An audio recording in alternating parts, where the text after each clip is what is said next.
What about Rangers, Scott? Is there anything in the offing there? A lot of punters in the comment section are kind of mention. I know they signed Rafael Fernandez the other day from Fernandez from Lyall.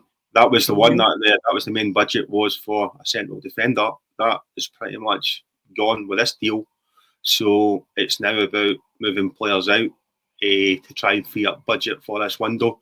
And the other one they are working on is Lyall Cameron. I mean, I think there's been discussions with his side of the camp about a potential deal. So for January, Scott? No. The deal will be for the summer.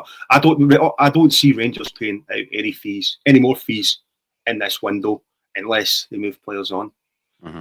And a lot of the deals they've already done are loaded towards January anyway. Options with which the obligation to buy are in the summer sort of thing. You know what I mean? Mm-hmm.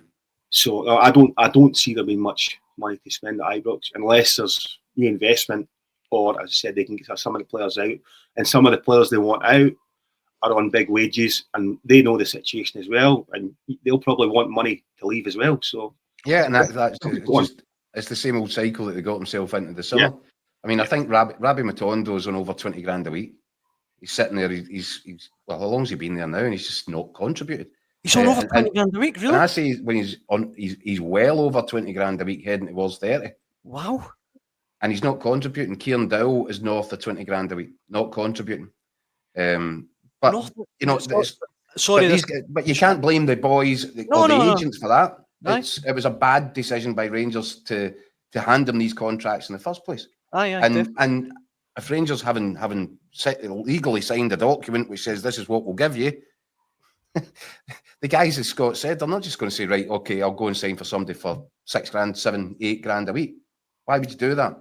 If you're that's the predicament Rangers face. And if they're going to get rid of a Kieran Dowell or a Rabbi Matondo in January, they're going to have to do what they did in the summer, which was pay them up to go. Yeah.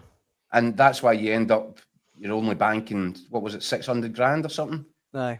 From the sale of 4 or 5 players in the summer window. They're going to have the exact same problem again in January. If you're Kieran Dowell, with all no disrespect to him at all, as you say, look, whatever, you know, if he can get that money, brilliant, fair play to him. But he's not going to go anywhere if he's on 20 odd grand a week. I mean, and you can't blame him. The only way that you would be tempted to do that is if you want to go and play football and Rangers say, look, we'll give you whatever, we'll sign you a cheque.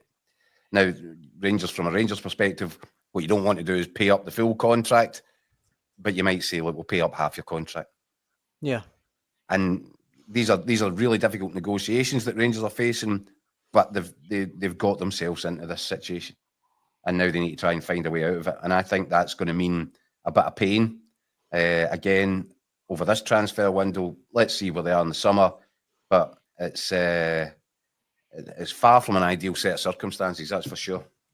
Yeah, definitely.